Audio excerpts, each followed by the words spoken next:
आज तक इजराइल ने सब कुछ भूलकर एक छोटे भाई की तरह हर मौके पर भारत की मदद की है। लेकिन आज पहली बार इजराइल भारत से एक सहायता मांग रहा है। ये सहायता ऐसे समय पर मांगी गई है जिसकी टाइमिंग बहुत इम्पोर्टेंट है। लेकिन भारत इजराइल की ये सहायता करेगा, इस पर थोड़ा संदेह है। आइए आज के इस वीडियो में आपको बताते हैं कि इजराइल ने भारत से ऐसी कौन सी सहायता मांगी है जो इजराइल के लिए बहुत जरूरी है। भारत सदैव इससे बचता क्यों रहा है। आज तक इजराइल ने सब कुछ भूलकर भारत की हर मौके पर मदद की है, चाहे वो भारत को कोई टेक्नोलॉजी देना हो या फिर पाकिस्तान या फिर किसी अन्य देश के विवाद में भारत का साथ देना। इजराइल हर मौके पर भारत के साथ खड़ा होता रहा है। लेकिन इसके बदले भारत ने आज तक इजराइल के लिए कुछ खास नहीं किया। लेकिन आज इजराइल भारत से एक सहायता मांग रहा है और ये सहायता है हमास को आतंकवादी संगठन घोषित करने की। भारत ने अभी तक ऑफिशियल रूप से हमास को एक आतंकवादी संगठन घोषित नहीं किया है। इजराइल ने ये मांग ऐसे समय पर की है जब हमास के आतंकी पीओके में पाकिस्तानी आतंकियों के साथ मिलकर बैठक कर रहे हैं। इजराइल का कहना है कि हमास अब पीओके में भारत के लिए मुश्किलें खड़ी कर रहा है और ये अच्छा समय है कि अब भारत हमास को एक आतंकवादी संगठन घोषित करे।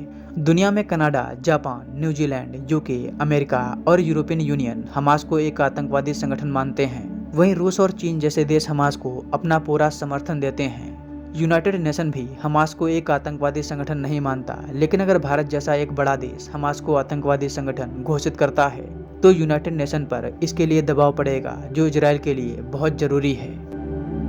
लेकिन भारत इजराइल की ये सहायता करेगा, इस पर थोड़ा संदेह है, क्योंकि भारत की पॉलिटिकल पार्टियां मुस्लिम वोट बैंक की वजह से इजराइल से सदैव किनारा काटती रही हैं।